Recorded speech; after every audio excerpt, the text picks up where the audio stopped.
did get a clear read on avoiding a government shutdown today. The Senate approving a measure that will push this back, at least this whole drama, to December 11th. A measure comes up in the House to consider much the same. Don't know how that's going to go, but Congressman Daniel Webster, Republican from the fine state of Florida, doesn't like this gamesmanship that each side plays and pushing this to the brink. He is a candidate for Speaker Boehner's job. And before you dismiss him, remember, he challenged Speaker Boehner before, and if he had gotten just a few more votes, we probably could have pushed that to a second ballot. And then God knows what would have been the outcome of that. Very good to have you, Congressman. How you doing? Good to be on. I'm doing great. Okay. First off, on this measure that now makes its way to the House, that the Senate essentially punted on, I guess. What do you make of it?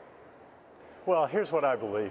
One is we need to have a principle-based, member-driven Congress. We have a power-based Congress, and in a power-based Congress, you usually create crisis at the end, as opposed to taking up the most important issues first. We end up taking up last. There's no real option except what's out there. You have only one decision to make as opposed to many options if we'd only act with the most important things first.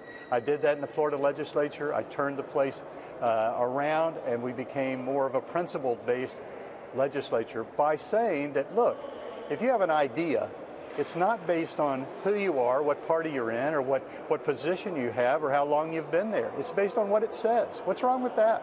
Well, you know, both sides, you know, you do have experience of this because as Speaker of the Florida House, as you said, you knew how to cobble together and work with both sides. I think even Debbie Wasserman Schultz has complimented you in that regard.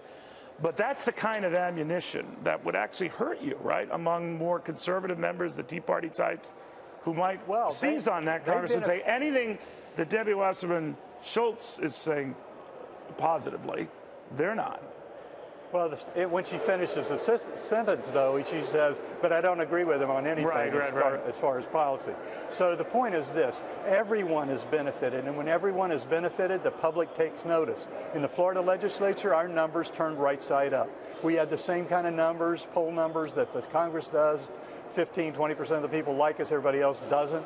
And our numbers turned upside down. Would you ever advocate shutting down the government to force an issue?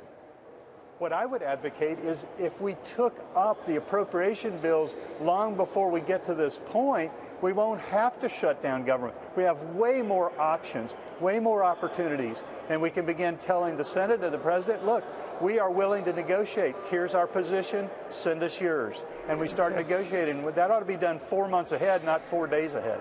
We'll watch very closely. You have a lot of good ideas, Congressman. Thank you very much. Good to have you. Hey, great to be on. Thanks a lot.